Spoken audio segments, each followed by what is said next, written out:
I'm now standing in the Casino Legends Hall of Fame here at the Tropicana Hotel, and I'd like you to say hello to the curator of this wonderful place, my very dear friend, Mr. Steve Cutler. Hello, Steve. How are you? Fine, buddy. Thank Listen, you. before we do anything else, I just want to thank you for getting into the Hall of Fame. This is one of the thrills of my life. Buddy, nobody deserves it more than you. Well, thank you very much. Why don't you tell the people what we've got here? Okay, well, since we're right here, let me tell you a little bit about this portrait on the wall. It's a portrait of Phil Tobin. He was a legislator from Winnemucca. In 1931, he introduced the bill to legalize gaming. And this is why we have gaming in our wonderful state of Nevada right now. Below it, we've got the very first gaming license issued in Nevada, which was to the Northern Club, downtown Las Vegas. But you know what? Let me take you over here, buddy. I want to show you the hotel that we're standing in right now, the Tropicana, just the way it looked in 1957 when it opened. Okay. Buddy, I want to show you this photograph. This is one of my favorites in the Hall of Fame. This is the Tropicana, just the way it looked in 1957. If you'll notice over here in the bottom right-hand corner, that's where the MGM stands today, which is actually the second largest hotel in the world. It's over 5,000 rooms. Wow. The upper right-hand corner, that's where New York, New York is. Next to it, we've got Excalibur today, Luxor, and Mandalay Bay. Also, a very interesting thing on this photograph, Tropicana Avenue, which was not called Tropicana Avenue back then, it was called Bond Air Road. It dead ends at Las Vegas Boulevard. There was no reason to go west of the Strip because there was nothing out there. Right. And in fact, it wasn't even called Las Vegas Boulevard or the Strip. What was it called? It was Highway 91. My goodness. The Tropicana was so far out, so far south, nobody ever thought anything was even going to happen out here. If you'll notice, the structure itself was basically just a three-floor bungalow-type building. The two high-rises that exist today that house almost 2,000 rooms, they weren't even there. It's just a phenomenal photograph. It's a great picture, Steve. It's wonderful. Just shows you the tremendous growth that we've had in this city. Now, buddy, here's a picture I know you're familiar with. I sure am. I know that place. I understand the first time you played here was in 1955. The first time I played at the Sands Hotel was in 1955. The first time I was here, I was at the Flamingo in 1952.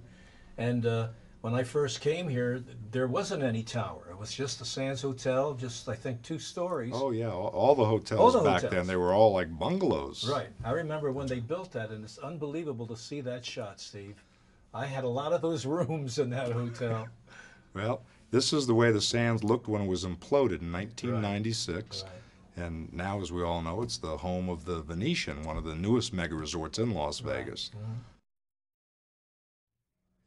None of the hotels in Las Vegas, in my estimation, tell the story like the Sands. The Sands just has unbelievable history with gaming and entertainment, as you know. Absolutely. I thought it was a shame that they blew up the Sands, because the Sands Hotel really was where everything started as far as when Frank Sinatra and Dean Martin and Sammy and so on. That was Las Vegas, was the Sands Hotel. That should have never been destroyed. I totally agree with you, but that's the way Las Vegas has evolved. That's it. Buddy, this was really your era. I'm going to let you take over from here and tell us all a little bit about the gaming entertainment history of Las Vegas. I sure will, Steve, but before I do that, I just want to thank you very much. Thank you. It was a joy, and this is a wonderful place, and everybody's got to come here and see what you've got here. Thanks so much. Thank you, I really buddy. appreciate it. Now, here's a section dedicated to the Sands Hotel. Boy, do I know the Sands Hotel. I spent 10 years working the Sands Hotel, and all these pictures bring back so many great memories. I worked in the lounge in the Sands. I worked in the main room at the Sands. I was here when Frank Sinatra and Count Basie did their album. It's just unbelievable. Those were really the great days. Do I have stories about the Sands Hotel? I've got a lot of stories to tell you. Look at all of this. So many memories here, my goodness. I spent a lot of time here with Sammy Davis, and Sammy, I don't know how they ever did that. Sammy would do 2 shows a night, and after the show was over, all the entertainers that worked in Sands, at the Sands and all around town would go up to his suite and watch movies to maybe 5 or 6 o'clock in the morning. Now, Sammy would go for 30 days at a time at the Sands, and every single night, he would do 2 shows a night, 7 nights a week, and every night there was something different going on in his suite. I have no idea how we did that, but it was called youth. I have no idea. I certainly can't do it now. Actually, the first time I worked at the Sands Hotel, there was a wonderful gentleman called Jakey Freeman, who was really the boss of the Sands. He was a wonderful man. And Jack Entrada, who later on took over where Jakey Freeman left, took over the Sands Hotel. But actually, Jack started in New York at the Copa. And then he came to Las Vegas, and he was my boss for a very, very long time. Jack Entrada was a very, very smart man. He knew the dislikes of the gamblers and the state senators. He really knew what to do with people coming into Las Vegas.